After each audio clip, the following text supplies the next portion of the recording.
কিছু লোক আমাকে এটিএম ভেবে রাখছে যে যখন আমার থেকে টাকা চাইবে তখনই পেয়ে যাবে। হয়তো আমাকে ফলো করে, আমি ফেসবুক যেগুলো আর্নিং হয় আমার, সেগুলো আমি স্ক্রিনশট করি, সেগুলো আমি স্ট্যাটাসে লাগাই।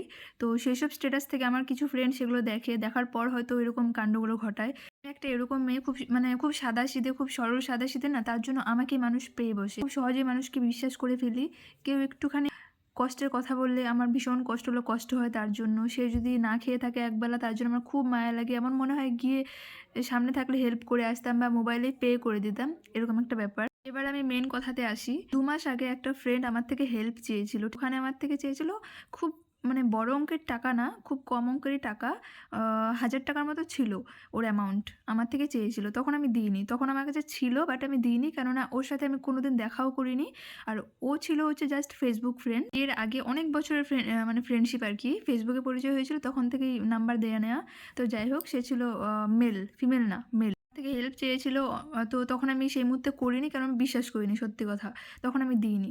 তো এরপর আমার কথা হতো, গ্যাপে কথা হতো। 1 দিন 2 দিন বাদে মেসেজ করতো, কথা বলতাম। তো একদিন নর্মালি জিজ্ঞেস করেছি কেমন আছে না আছে। তারপর সে তার কষ্টের কথাগুলো আমাকে শেয়ার করতে থাকলো, এরকম ব্যাপার। সে অনেক রোগের কথা দেখিয়েছে, ওর নাকি অনেক বড় ধরনের রোগ হয়েছে। তো তখন আমার খুবই খারাপ লাগছিল যে আমি কেন ওকে টাকাটা দিলাম না। 1000 টাকার ব্যাপার ছিল, কেন দিলাম না। খুব মায়া লাগছিল, সত্যি কথা। তখন আমার মনে হচ্ছিল, ইস, যদি টাকাটা দিতাম তাহলে হয়তো ওর হেল্প হতো। তো তখন হয়তো জানি না ও কতটা সত্যি বলেছিল, মিথ্যে বলেছিল, এটা আমি জানি না। সেটা তো গেছে 2 মাস আগের কথা।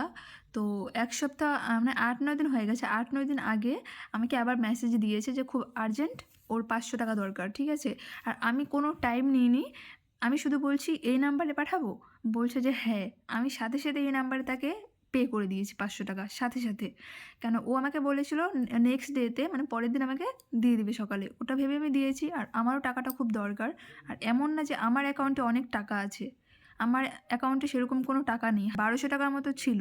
তার মধ্যে আমি ওকে 500 টাকা দিয়ে দিয়েছি। একদম ও বলার সাথে আমি দিয়ে দিয়েছি। পে করলাম। তো আমাকে বলছে অনেক ধন্যবাদ। বলছে এই টাইমে নাকি ওর বন্ধুরাও কেউ পাশে নেই, ওর ফ্যামিলিও পাশে নেই। তো যাই হোক, আমি হেল্প করলাম, খুব বিশ্বাস করেছিলাম। আজকে 9 দিন আমি টাকা চেয়েই যাচ্ছি। সে তার প্রবলেম দেখিয়েই যাচ্ছে।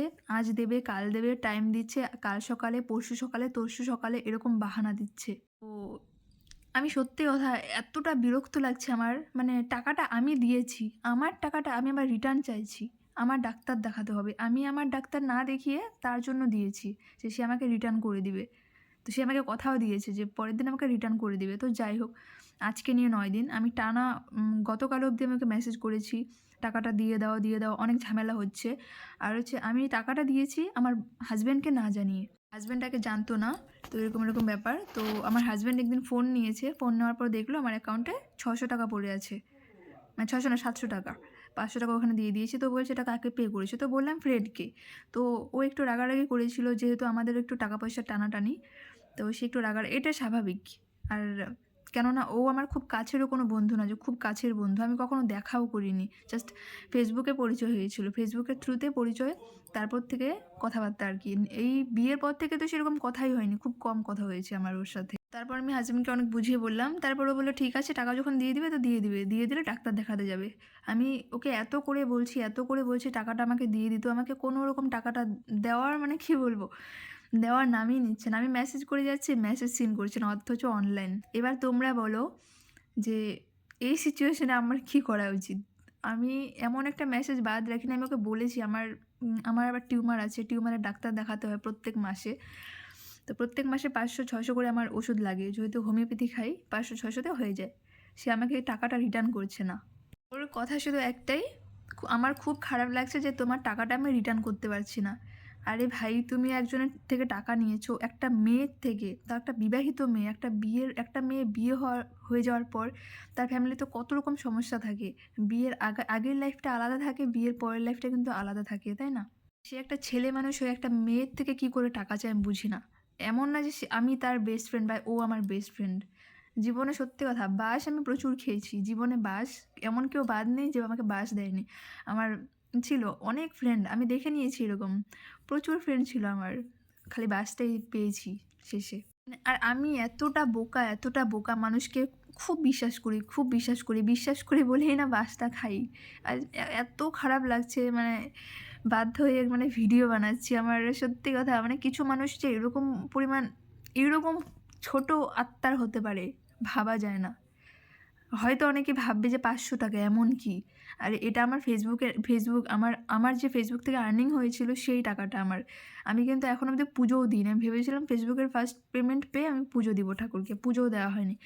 তো যাকগে, সে টাকাটা নিয়েছে। তার তো উচিত আমাকে টাকাটা রিটার্ন করা। সে আমাকে কোনো রকম রিটার্ন করার কোনো কথাই আসছে না। আমাকে মেসেজ করছে না। মেসেজ অবধি করছে না আমাকে যে, "তুমি একটু ওয়েট করো, আমি তোমাকে রিটার্ন করে দেবো।"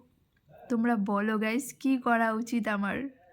এরকম বন্ধু-বান্ধব হয় জীবনে, মানে মানে ভুলটা আমার, যে আমি খুব সহজেই মানুষকে বিশ্বাস করি। সত্যি কথা, আমি না মানুষকে খুব বিশ্বাস করে ফেলি।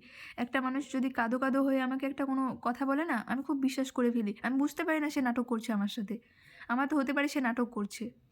বলছে আমার ফ্যামিলি প্রবলেম, আমার মায়ের প্রবলেম, আমার মাকে ডাক্তার দেখাতে নিয়ে যাচ্ছি, এ করছি, ও করছি। এখন তুমি একটা মেয়ের থেকে টাকা নিয়েছো, তোমার তো উচিত টাকাটা রিটার্ন করা।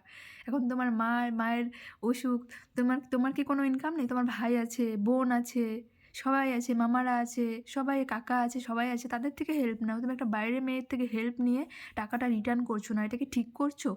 এর মতো মানুষের জন্য না, মানে মানুষের প্রতি বিশ্বাসই উঠে গেছে আমার। খালি এই প্রকারের কিছু মানুষের জন্য আমি কোনো মানুষকে বিশ্বাস করতে পারি না। সত্যি কথা, আজকের পর থেকে আমি কোনো মানুষকে বিশ্বাস করতে পারবো না। কাউকে না, কাউকে না। শুধু নিজের ফ্যামিলির লোক ছাড়া আমি বাইরের কাউকে বিশ্বাস করতে পারবো না।